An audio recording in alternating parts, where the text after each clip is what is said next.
Yoga opens demonic doors to evil spirits, warns ex-psychic.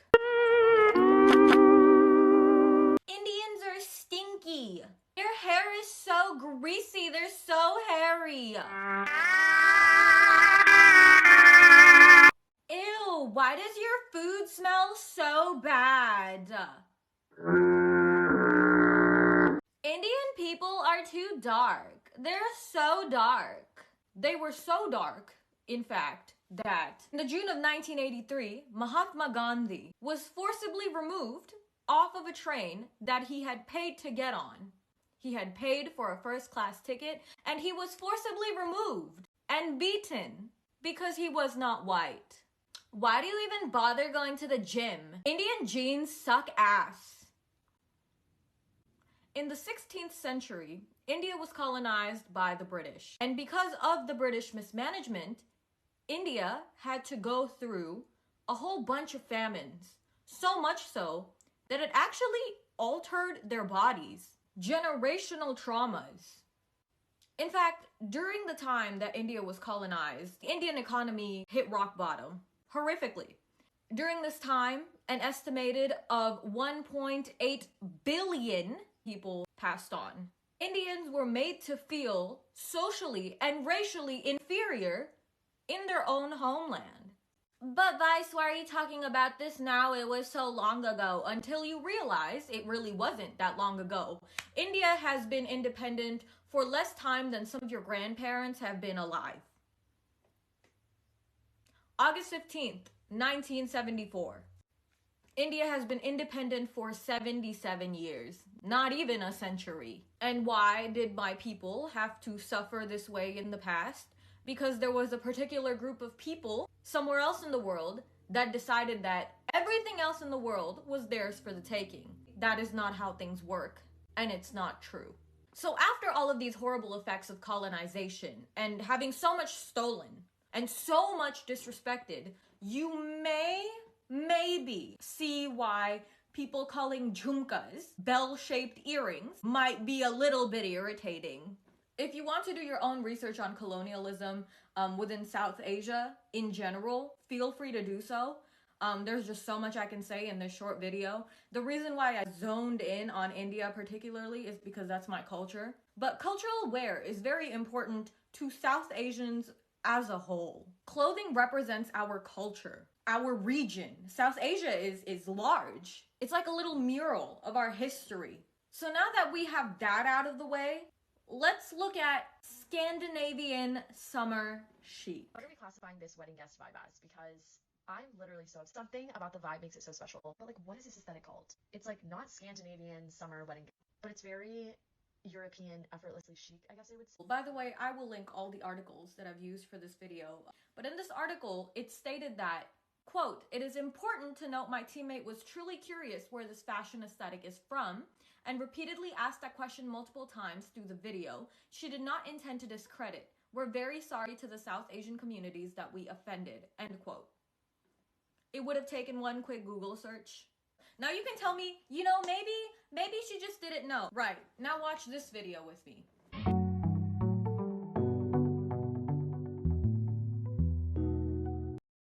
Now look at some of these comments. Someone said, "Indian dress, stop appropriating." It is. This is very much an anarkali. You can come up to me and say as many times as you want, "They didn't know." Look at me in the eyes. Look at me in the eyes. You're telling me that the same people that try to westernize everything else came up with something like this that looks the exact same from a culture dating back centuries. Here's what they had to say. This company says, "It was actually purchased from a designer vintage shop and is from the 70s. Most clothing has non-white origins, so I'm sure that there are elements inspired from other cultures." It's very brush off. Like, I'm sure it's inspired by many other cultures. Who cares? This is where it gets disrespectful. Brands such as this, and there's actually another brand. We can actually take a look at it right now. Essex Couture, they're called.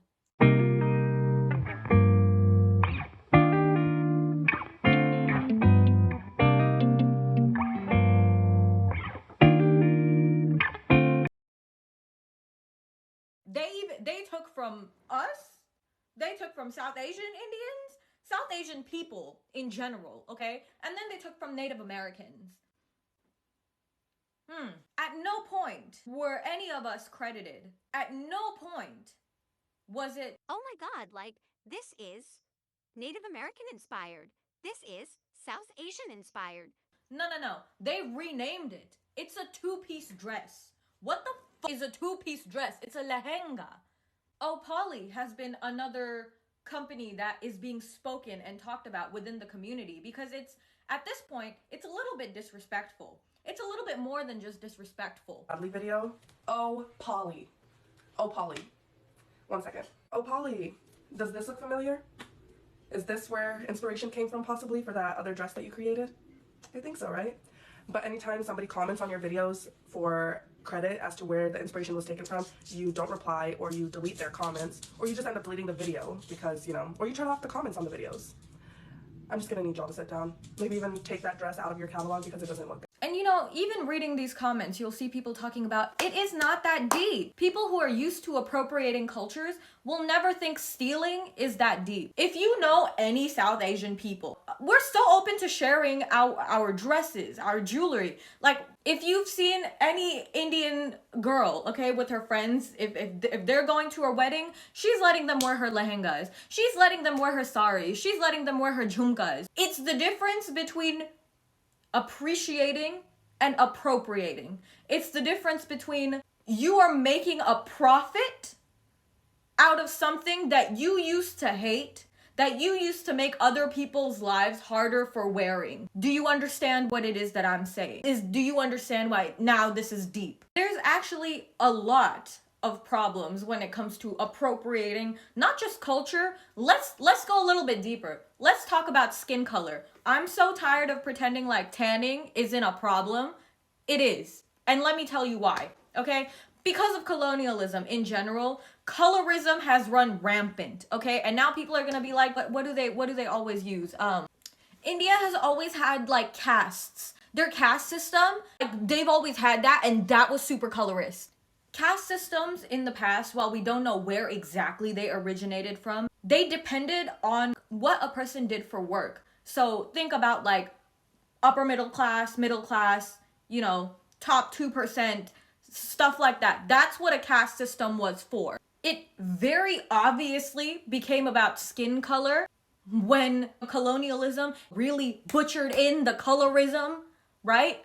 People will always use the caste system to be like, well, the caste system existed. Most Indian people, especially the youth, are working effortlessly to dismantle stuff like that because of its colorist undertones. Not everybody's like that. Just like how I'm very well aware that there are a lot of white people that see stuff like this and they understand, hey, listen, this is cultural appropriation. We should not be doing this, because they understand history. They understand empathy. Okay, not everybody in every race is the same. Back to tanning, there's such a complex relationship when it comes to brown women and their skin color. Because of the colorism and colonialism and all of that, right? Because of all of that, a lot of brown women are sometimes trapped in their houses when they're younger because their families don't want them to get too dark. Actually, since we're talking about it, skin lightening is a multi-million-dollar industry. Yeah, in South Asia. Yeah. Because, right, it was very obvious, especially when India was colonized, what skin tones were holding positions of power. It hasn't even been a century, okay? There's bound to be remnants of that thought still around. And you can talk about caste systems all you want. Even after I told you what I told you, I know there's going to be people in the comments talking about, well, the caste system existed. No matter how many times I tell you that the colorism of it was really, really highlighted once India was colonized, you're still not going to hear me, because that's not what you want to hear. At the end of the day, people with darker complexions around the world, okay, are treated worse, whether you want to admit that to yourself or not. And if you want to know why they're treated worse, maybe ask how many of those countries around the world that have colorism instilled within their culture, how many of them were colonized by the same people? So yeah, when people tan themselves, when people with lighter complexions tan themselves, it's a trend. It's a costume. They can take it off anytime and be treated the way that paler complexioned people do. People of color can't do that. This is what we're born with. Tan routine. You do know that brown people exist, right? Like dark-skinned women exist. Not everything is catered to white people.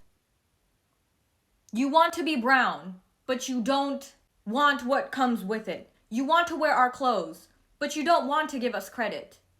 You want to take inspiration from us, but when we ask you, hey, this is from our culture, you want to say, well, I never knew it existed. And I'm not sure where this complex comes from, where you feel like if you tell us that you took inspiration from our culture, something in you is going to dissipate. It's not.